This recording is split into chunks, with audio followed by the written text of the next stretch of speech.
जय श्री राम भक्तों, हनुमत साधना चैनल में आपका स्वागत है। भक्तों, इस चैनल पर आपको हिंदू धार्मिक कथाओं और कहानियों की वीडियो मिलेगी। अगर आपको वीडियो पसंद आए तो कृपया आप हमारे चैनल को लाइक करें और सब्सक्राइब करें।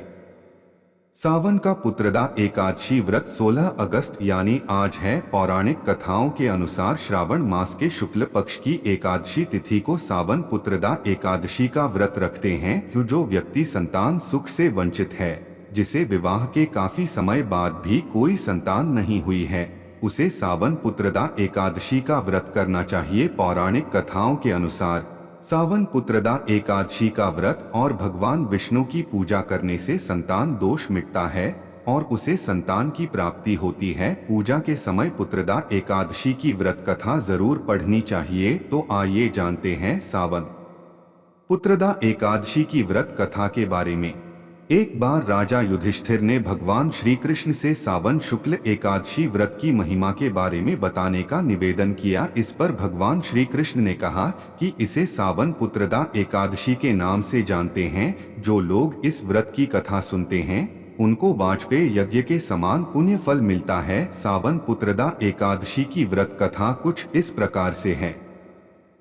एक समय में महिष्मती नगर पर राजा महीजित का शासन था। राजा महीजित ने कई वर्षों तक शासन किया। उसे कोई पुत्र नहीं था। पुत्र के न होने के दुख से राजपाट में उसका मन नहीं लगता था। वह कहता था कि जिसका पुत्र नहीं होता है उसके लिए धरती और स्वर्ग दोनों ही कष्ट प्रदान करने वाले होते हैं, उसे सुख नहीं मिलता है। राजा महीजित ने पुत्र प्राप्ति के लिए काफी उपाय किए, लेकिन उसकी इच्छा पूरी नहीं हुई। वह काफी दुखी रहने लगा। एक दिन उसने सभा बुलाई और उनसे अपने मन की पीड़ा व्यक्त की। उसने कहा कि हमेशा दूसरों की सेवा की, दान पुण्य का कार्य भी बढ़ चढ़कर किया, लोगों के सुख में कोई कमी नहीं की। इतना कुछ करने के बाद भी उसे कष्टकारी जीवन व्यतीत करना पड़ रहा है। उसे कोई पुत्र नहीं हुआ, इसका कारण क्या है? राजा महीजित के दुख से प्रजा और मंत्री गण भी दुखी थे। वे जंगलों में जाकर ऋषि और मुनियों से अपने राजा की पीड़ा बताते और उसके निवारण का उपाय पूछते। इसी क्रम में एक दिन वे लोमश ऋषि के आश्रम में पहुंचे। उन्होंने लोमश ऋषि को प्रणाम करके आने का उद्देश्य बताया। उनकी बातें सुनने के बाद लोमश ऋषि ने ध्यान लगाया और राजा के दुख का कारण जानना चाहा। अपने तपोबल से उन्होंने जाना कि पूर्वजन्म में राजा महीजित ने धन कमाने के लिए कई बुरे कार्य किए थे। वह एक निर्धन वैश्य था। एक बार वह 2 दिनों तक भूख प्यास से परेशान रहा। पानी की तलाश में एक तालाब पास पहुंचा। वहां एक गाय पानी पी रही थी तो उसे भगा दिया और खुद पानी पीने लगा। उस पाप कार्य के कारण इस जन्म में उसे पुत्र सुख प्राप्त नहीं हुआ।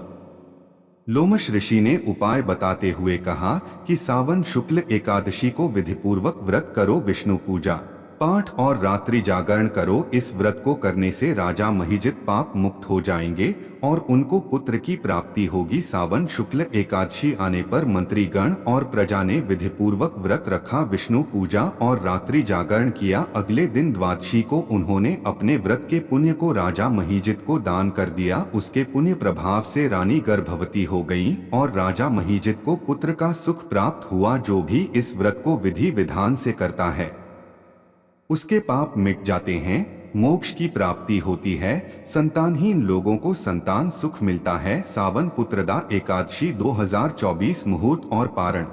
सावन शुक्ल एकादशी तिथि का प्रारंभ 15 अगस्त सुबह 10:26 से है। सावन शुक्ल एकादशी तिथि का समापन 16 अगस्त सुबह 9:39 पर। पूजा का मुहूर्त 5:51 AM से 10:47 AM तक। सावन पुत्रदा एकादशी व्रत का पारण 17 अगस्त सुबह 5:51 AM से 8:05 AM के बीच में है।